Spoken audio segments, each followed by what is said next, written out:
This is going to be curious in more ways than one.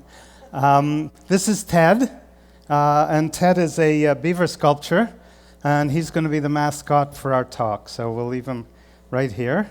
And we're going to, let me tell you, I'm going to use a whole bunch of these in the pictures, but let me tell you what a beaver sculpture is. A beaver sculpture are things I take out of the water or off the land, never off the dams or the lodges, clean them up a little bit and collect them. So that's Ted, and I christened him Ted for today, and he's going to be our mascot. I should say that these beaver sculptures that I'm using have not been exhibited at MoMA, at the Museum of Modern Art in New York, but they're relentless and maybe they're curious, so maybe with a little luck we'll get there someday. So I'm calling this Capturing the Curiosity Beaver, and it follows perfectly with we just heard, but not with that kind of charm. And I'm going to link kind of beaver sculptures with educating all kinds of adults. So we're going to start that way. Ted is curious. He's relentlessly curious, and beavers are relentlessly curious. And birds, see if I can get this. Birds are relentlessly curious, and sharks are relentlessly curious. And I think that's a wolf. Or a merwolf, like a mermaid. And dragons, of course, are relentlessly curious. We've got a dragon there. So all these came out of the water as you see them. And this is Teddy, and that's his real name. And Teddy is the most relentlessly curious dog you've ever seen in your life. Teddy is going after stuff in the bathroom. Teddy is looking at the TED Talk on the screen, probably what he's doing right now. And here's Teddy with Tama. If any living thing exceeds Teddy's relentless curiosity, it's Tama. Tama is relentlessly curious. The two of them are going after a piece of food, and I will not tell you who won or what he did with it. This is tame by Tama's standards. This is Tama kind of relentlessly curious about a salt and pepper shaker. By the way, almost all the photographs, other than of the beaver sculptures, were with one important exception we'll get to, were not staged or posed. They're all kind of natural, and most of them were actually taken before I even knew about the TED Talk. So these pictures are almost more collage than taken for the talk, but there are a few exceptions. This is Laura, and Laura is Tama's sister and Teddy's friend too, and she's looking at a spider and a bunch of little spiders, and she's very intrigued by that. The problem is that kids grow up. That's what you just heard a moment ago, and that's what I'm getting into too. Kids grow up, they get distracted, they like to wear jewelry and things like that, and eventually they become adults, and then they seem to lose their relentless curiosity, sadly. Here, by the way, is one of the reasons why. This is Alain with Tama, and somebody's got to watch out for boats. Somebody's got to deal with exams, somebody's got to deal with bosses, somebody's got to deal with traffic and look out for boats. And that gets in the way of our relentless curiosity. Tama, you'll notice, never loses it. He's right there looking at things. He's got the tiller, so this could be a bit dangerous, but Alain's watching out. So adults they seem to lose it. I'm not referring to Alain specifically, obviously, but they seem to lose it. But you know what? We all dream in color. Every one of us dreams in color, so we don't lose it at all. We keep it, but it's hidden somewhere. It's hidden there. It's hidden somewhere in our heads. In fact, to be more specific, it's hidden in our brains. You all know about left and right hemisphere, split brain, all that kind of stuff. So this is, it may look like a rock because beavers, actually, I was told by the person who gave this one to me, that beavers, when they don't find rocks at the base of their dams, they make rocks. And so this may look like a rock, but it's actually a human brain. And the brain has two hemispheres, the the left and the right, and so on. And one is more for visualization, typically, and the other, depending on whether you're right-handed or left-handed, and the other is more for verbalization. And so what happens when kids are small, they all do art. They all paint, and this is Tama years ago, and they're all busy. You've all seen pictures like this. But then one day, they've got to go to school. Here's Laura's first day in school, and it's actually just a few weeks ago this was shot.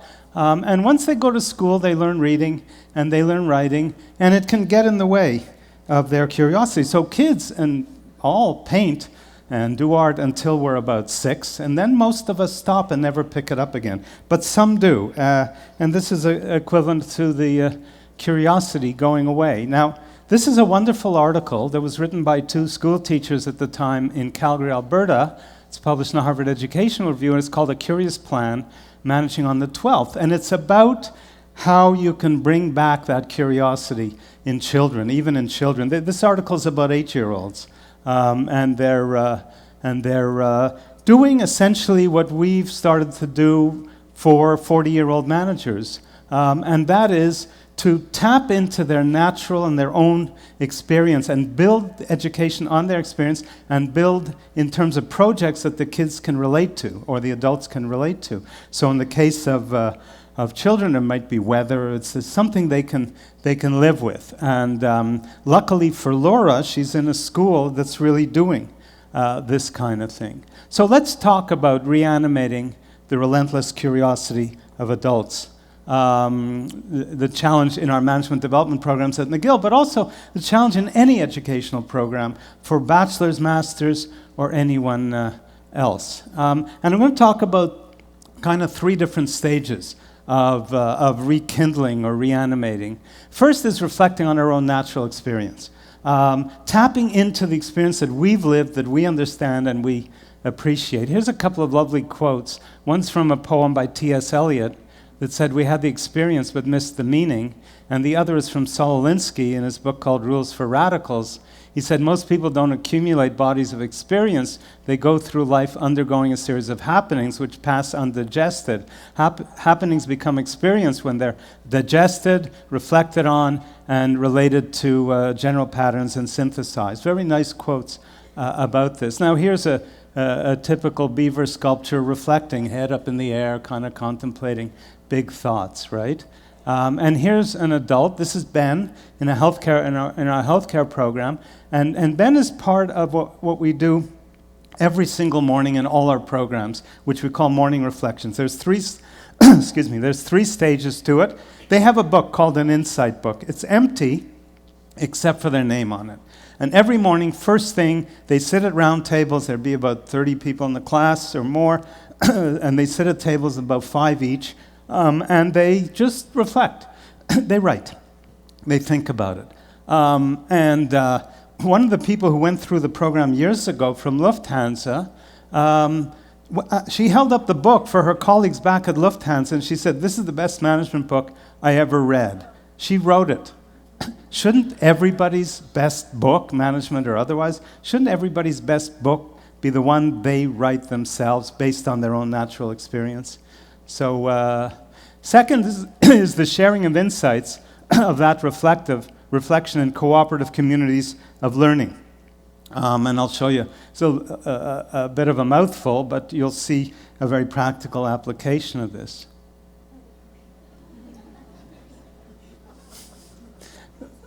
This is the only one that's staged, obviously. We got Teddy to sit still for about 10 seconds. We got Tama and Laura to sit still for about a minute. By the way, if you feel someone crawling under your chair, that's Tama somewhere here. So we got them to sit still for a little while, but in no time, this wasn't staged. They were running around the table. So very hard to do sharing reflections when kids are more interested in the experience than in the happening than the reflection. But that's okay. This is Ben Ben worked with the Inuit in northern Canada. This is Ben at his table with William, who's from Uganda, World Health Organization, and Salman, who works for, who's a surgeon in Kuwait. And they're sharing their experience. So our classrooms they don't look like this for sure, but they don't look like U-shaped classrooms. They're round tables in a flat classroom so people can share their experiences easily. And then we get them into a third stage, which is into a great big circle. And they kind of share their best insights in a big circle. Now, the tough part about this is to get the professor out of there. The professor wants to be, acknowledge who's going to speak and comment on every comment and so on. So we whited out the professor. Actually, I came the day after, and I got up like he's there, and I said, I'm in charge, and I walked out of the room. So they could, and then they came back and said, no, that's not fair. We want you in the room, but like everyone else. This is Carl, one of my colleagues. Ben is over here, by the way. This is Carl, one of my colleagues, who's sitting there like the other people and engaging the way we like it to happen these days. So what we're doing is really building community. That obviously is a Beaver's rendition of community, right? And so what we're doing is building community, and we can argue that an organization is really, an effective organization is really a community of human beings. It's not a collection of human resources.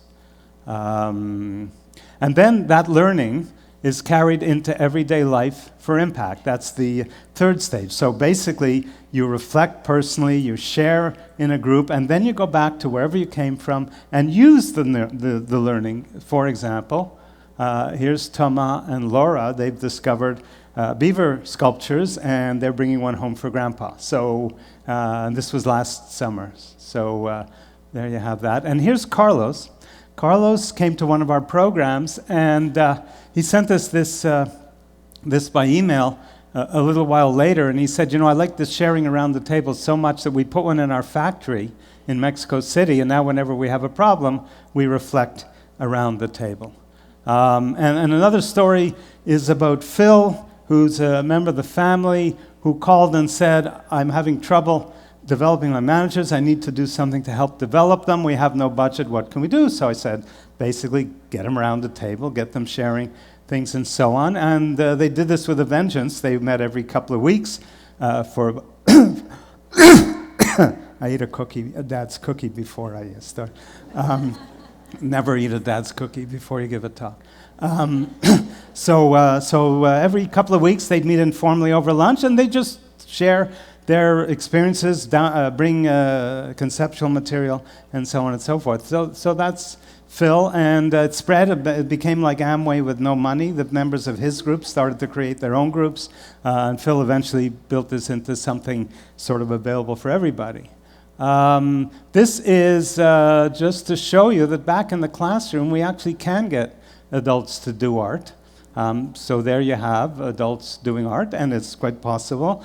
And this is James. And James, it's a very interesting story. James made this himself while everybody else was doing art, and he was part of that. He did this, and he was very proud of his glasses. James is the number 2 guy in the Kenyan Red Cross, and the Kenyan Red Cross is really one of the bright spots in the Red Cross Federation internationally. So I wrote to James. This picture was taken about 2 weeks ago. I wrote to James last week, and I said, James, can we use the picture? It might be circulated, what do you think? And James said, it's okay to look silly now and again, now and then. What more can I say? Thank you.